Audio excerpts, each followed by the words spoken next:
Hello viewers, আসসালামু আলাইকুম। আজকে আমি দেখাবো ওড়নার পাড় বা জামার ভিতরে ছড়িয়ে ছিটিয়ে এই কাজটা কিভাবে করবেন। তো এখানে আমি দুই গুণ সুতা দিয়ে নিয়েছি। আর এটা ড্রয়িং টিউটোরিয়াল আগে শেয়ার করেছি, এই জন্য সেলাইটা শেয়ার করছি। তো এখানে আমি শার্টিং স্টিচ দিয়ে কাজটা করব। আপনারা চাইলে এখানে ক্রস স্টিচ বা ভরাট সেলাই বা গিট ভরাট দিয়েও কাজটা করতে পারতেন। তো আমি এখানে দুই তার আর ভয়েল সুতা বা লাচ্ছি সুতা বা ফেটি সুতা বা সুন্দরী সুতা যেটাই বলেন সেটা ব্যবহার করেছি। আর এই সুতাগুলো আপনার যে কোনো সুই সুতার দোকানে পেয়ে যাবেন। এটা তোলা হিসেবেও বিক্রি হয়, কেজি হিসেবেও বিক্রি হয়। তো আমি শার্টিং স্টিচ দিয়ে কাজটা করছি। প্রথমে মিডল পয়েন্টে সুতাটা নিয়ে দেন এক সাইডে করে তারপর আরেক সাইডে করছি।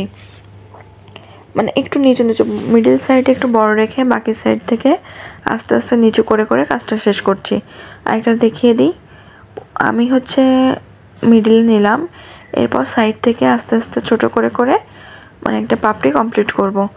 আর অনেকে বলতে পারেন আপনি ড্রয়িং করেছেন একভাবে, সেলাই করছেন আরেকভাবে। তো আমরা ড্রয়িংটা খুব তাড়াতাড়ি করার চেষ্টা করি, আর ড্রয়িংটা যে সবসময় ফিনিশিং আসবে এমন কোনো কথা নেই। তো ড্রয়িং করার ক্ষেত্রে একটা পাতা ছোট একটা পাতা বড় হতেই পারে, এটা কাজের ভিতরে ঠিক করে নিলে হয়ে যায়।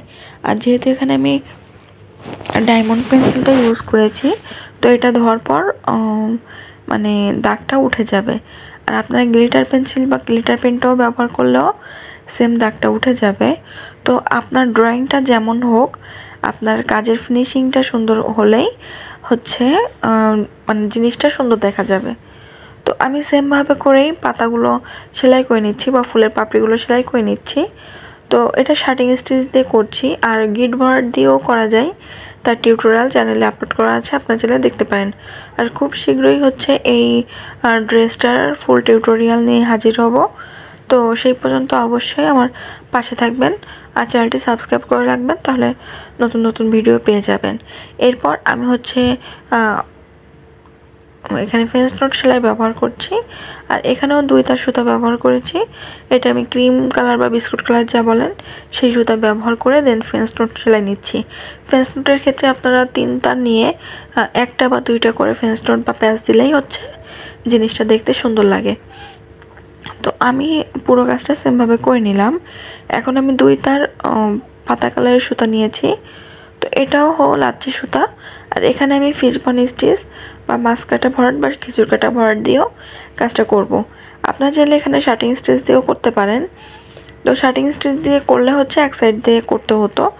তো আমি ফুলের কাজটা যেভাবে করেছি পাতার কাজটাও সেভাবেই করছি, যে মিডিল পয়েন্টে একটু বাড়তি রেখে দেন যত নিচে নামবো আস্তে আস্তে করে নিচের দিকে কাজটা আসবে।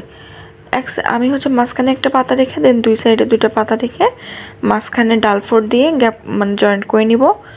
তো এখানে আমি আবার একটা পাতা করে নিচ্ছি, মিডিলে একটু বেশি রেখে সাইড থেকে আস্তে আস্তে করে পাতাগুলো ছোট হয়ে আসবে। আমাদের রিয়েল পাতা বা সত্যি পাতা যেরকম হয় এটাও দেখতে ঠিক সেরকমই লাগবে।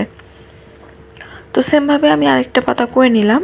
এখন আমি ডাল স্টিচ দিয়ে কাজটা ফিল আপ করে নিচ্ছি। তো 3টা পাতা আমি জাস্ট ডাল দিয়ে জয়েন্ট করে নিলাম।